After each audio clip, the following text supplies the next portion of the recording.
Ndërsa bie muzgu, dunat e Vlorës u përkasin përsëri flamingove. Tufat e tyre formojnë radhë të gjata në qiell, ndërsa zhurma mbush ajrin. Zhurma e mikserve të çimentos dhe motorëve të kamionëve ja kalon vendin përsëri natyrës, të paktën për disa orë. Nesër ata do të kalojnë përsëri pistën e sapo hapur prej betonit të aeroportit të ri, që po ndërtohet në rezervatin natyror. Ata janë me nxitim të madh, thot Joni nga organizata mjedisore PPNEA, duke theksuar, qeveria dëshiron të krijojë fakte në terren dhe për këtë ata kanë nevojë për shumë beton. Krijimi i fakteve në terren është me të vërtetë ajo që ata duan, siç e bën të qartë çdo vendimarrës në Shqipëri, deri tek figura politike pothuajse e plotfuqishme e vendit të vogël midis Ballkanit dhe Adriatikut, kryeministri Edi Rama. Aeroporti do të përfundojë brenda një viti, thot ai me ton në një intervistë me Kurier. Investitorët ndërkombëtar janë tashmë të rreshtuar pas tij. Miqjuari midis tyre është dhëndri i Donald Trump, Jared Kushner. 44 vjeçari ka projekte të mëdha pasurisht të patundshme në zhvillime sipër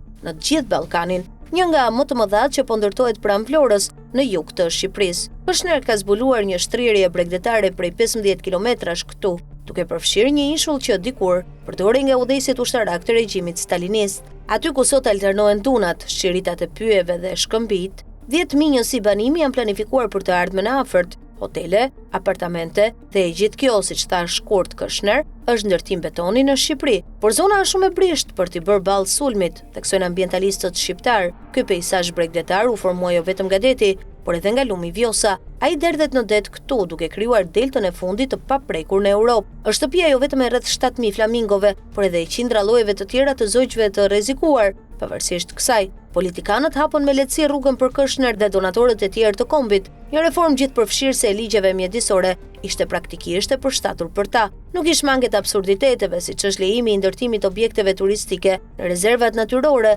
nëse ato arrin standardet me 5 yje dhe tregojnë konsiderat për mjedisin lokal. Kjo reformë është një shaka, thot Silvio Gonzato, ambasadori i BE-s në Shqipëri, mjaft troç për një diplomat. Eurodeputeti austriak Andreas Schieder është po aq kritik. Si raportuesi parlamentit të BE-s, ai ka ndjekur rrugën e Shqipërisë drejt BE për vite me radhë. Është në ndjenjë të progresit mbreslënës ekonomik dhe politik që ka bërë vendi, por edhe të anëve negative që Brukseli shpesh i injoron. Parat e huaja kanë hyrë në Shqipëri për vite me radhë, por burimet e tyre shpesh janë të vështira për t'u gjurmuar. Për shembull, aeroporti i Vlorës mbështetet nga grupe korporatash nga Kosova dhe Zvicra fqinje, ka pasur ndryshime të shpejta dhe ekonomikisht të palogjikshme në strukturën e pronësisë. Me rëndësishmja, qeveria shqiptare njoftoi që në vitin 2023 se aeroporti ishte përfunduar, megjithatë një vështrim i shpejt në vendin e ndërtimit, madje edhe vetëm një vështrim për Tejgardit me tela me gjemba, e bën menjëherë të qartë se është larg përfundimit. Parlamenti Evropian bëri thirrje për ndalimin e ndërtimit të aeroportit në vitin 2023.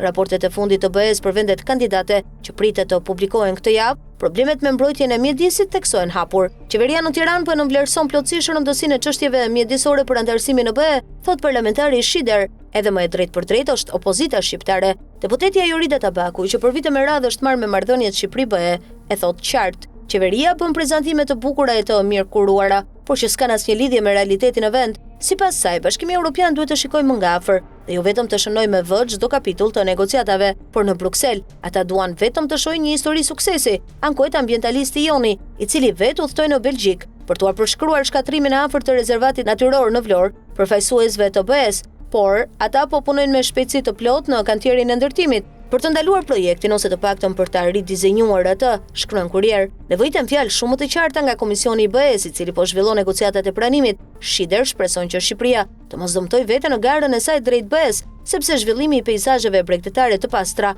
mund të marrë fund shpejt nëse nuk mbeten më.